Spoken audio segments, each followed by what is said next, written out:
Hi అండి, welcome back to Rahmat kitchen. ఈరోజు super టేస్టీగా ఉండే మునగాకు పచ్చడి చేయబోతున్నామండి. టేస్టీ కూడా, అందులో హెల్దీ కూడా. టేస్ట్ హెల్దీ రెండు ఒకే చోట దొరికితే అస్సలు వదలం కదా.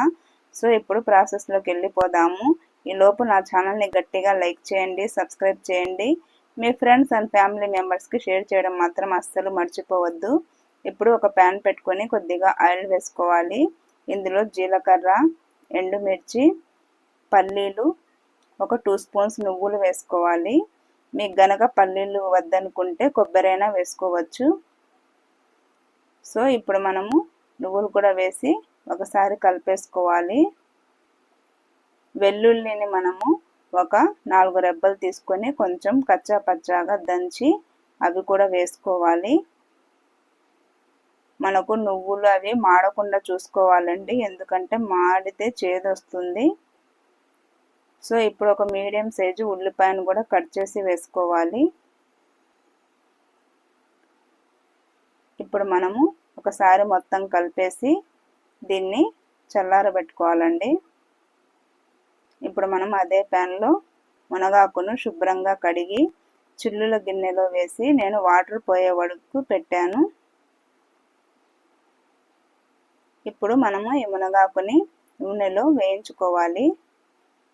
మీరు గనక ఈ మునగాకును వలుచుకోవడం అలా కావాలనుకుంటే మన ఛానల్లో మునగాకు ఫ్రై, మునగాకు కారం పొడి ఉన్నాయి. ఆ వీడియోస్లో చూడండి. మనము కష్టపడకుండానే ఈ ఆకును వలుచుకోవచ్చు. ఇప్పుడు మనం ఈ మునగాకును కూడా నూనెలో వేయించుకోవాలి. ఇందులోనే కొద్దిగా చింతపండు కూడా వేసుకొని మగ్గనివ్వాలి. సో ఇప్పుడు మనం ముందుగా వేయించుకున్న దాంట్లో రుచికి సరిపడా ఉప్పు వేసి మిక్సీ పట్టుకొని మళ్ళీ మునగాకు, చింతపండు కూడా వేసి మెత్తగా మిక్సీ పట్టుకోవాలి. ఇప్పుడు మళ్ళీ మనము పోపు పెట్టుకోవాలండి.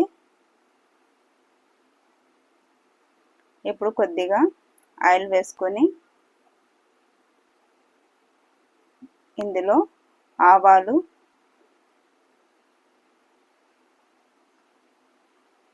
కరివేపాకు వేసుకోవాలి. నేను ఇంకేం వేయట్లేదండి, మీరు కావాలంటే ఇంగువ, పసుపు అలాంటివి వేసుకోవచ్చు.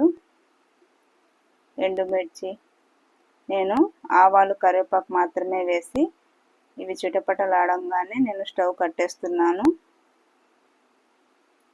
ఇప్పుడు మనము మిక్సీ పట్టుకున్న మునగాకు పచ్చడిని ఇందులో వేసేసి ఒకసారి మొత్తం కలిపేసుకోవాలి. అంతేనండి, టేస్టీగా మనకి చట్నీ అయితే రెడీ అయిపోయింది.